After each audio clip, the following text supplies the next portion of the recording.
चलो आज थोड़ी सी बंजारा समाज के इतिहास की बात कर लेते हैं, क्योंकि आज बंजारा समाज के इतिहास को किसी और नज़रिए से देखा जा रहा है। और मैं काफ़ी समय से सोच रहा था कि वीडियो बनाऊं, मगर आज आत्मा नहीं मान रही है, तो मैं आप लोगों से कुछ बातें शेयर करना चाहता हूं बंजारा समाज के लिए। क्योंकि बंजारा समाज का जो मैंने इतिहास पढ़ा है, सदियों पहले का जो इतिहास है, कहते हैं कि 16वीं शताब्दी में श्री लखी शाह बंजारा जी का बहुत बड़ा व्यापार होता था। और एक रायसीना हिल बहुत बड़ी एक आबादी वाला क्षेत्र होता था, जहाँ पे इन्होंने अपनी बड़ी बड़ी कोठियाँ बनाई हुई थी और उसकी स्थापना इन्होंने की थी खुद अपने हाथों से। और लखी शाह बंजारे का जो इतिहास है वो प्रमाणित करता है कि ये जहाँ से भी निकले हैं वहीं पे आज सड़कें बनी हुई हैं। इतना बड़ा इनके पास काफिला होता था। कहते हैं 2,20,000 गाड्डे होते थे। तो अब सोचने वाली बात है कि जिस धनी आदमी के पास, जिसके पास 21वीं शताब्दी में, मतलब 16वीं शताब्दी में 2,20,000 गाड्डे हैं, और इतिहास जो बयां कर रहा है कि हवाई जहाज़ के जरिए इस लखी शाह ने जो व्यापार किया है वो धनिया, नमक, मिर्च, मसाले, अन्यथा कई और भी नमक जैसे मिर्च मसालों का व्यापार उस वक्त ये करते थे जहाज़ों के द्वारा।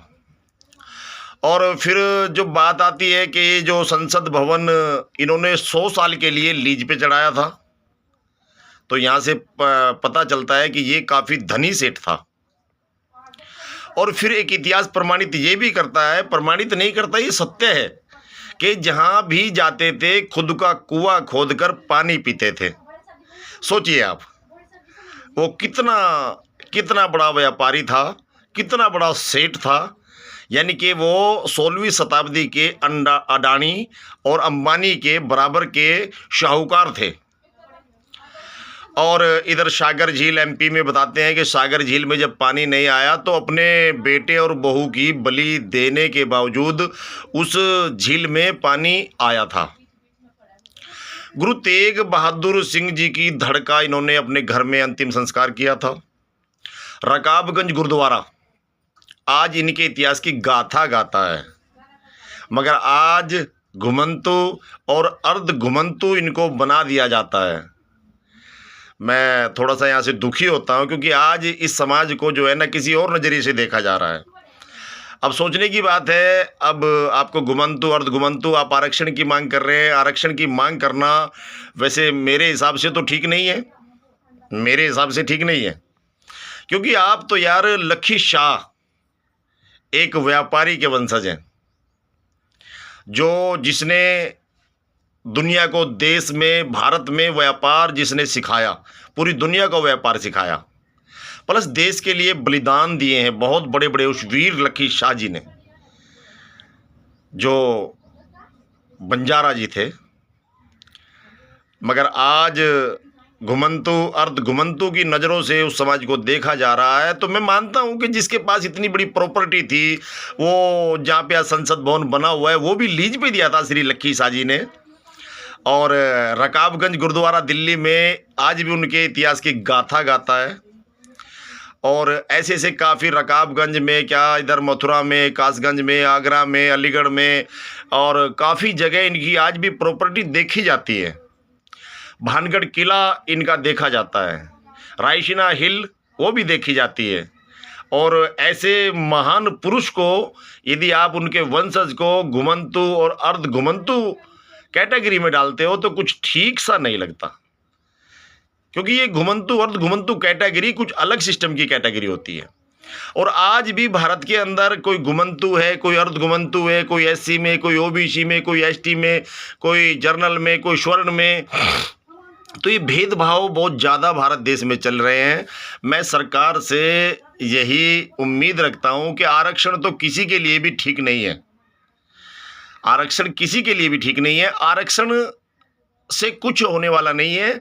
जो भी मिलता है, किसी भी इंसान को मिलता है, अपनी काबिलियत के दम पे मिलता है।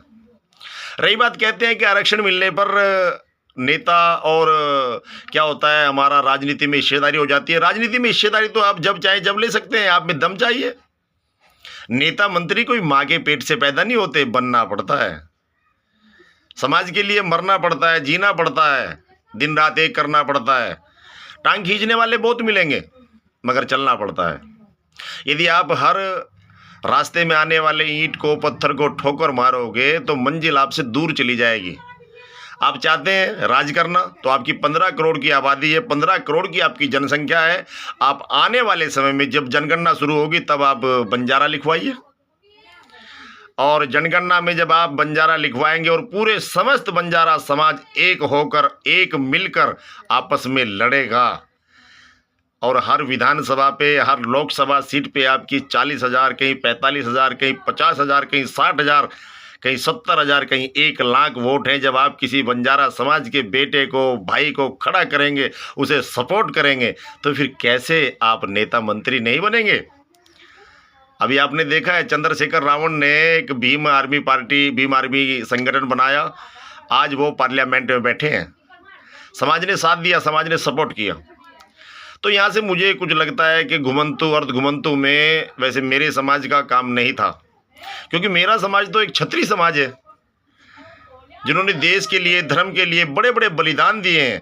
और ऐसे वीर लक्की शाह जी को आप घुमंतु अर्ध घुमंतु कैटेगरी में डाल रहे हो, तो ये मेरा मानना है कि कुछ ठीक नहीं है। बाकी आगे आप लोगों की राय है।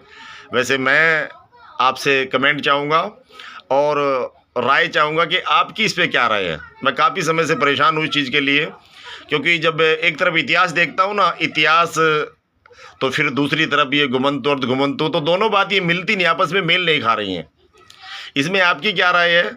वैसे एक बात है कि आपस में मिलकर जब हम चलते हैं ना, तो बहुत बड़े बड़े कार्य हो जाते हैं, क्योंकि प्यार से हम बड़े बड़े कार्य हल कर लेते हैं और तकरार से कुछ भी कार्य नहीं होते। फिर भी मैं यही कहूँगा कि भारत के जितना भी बंजारा समाज है वो जागे, जागरूक बने, एक बनो, नेक बनो। एक देश, एक ही नारा। जय भारत, जय बंजारा।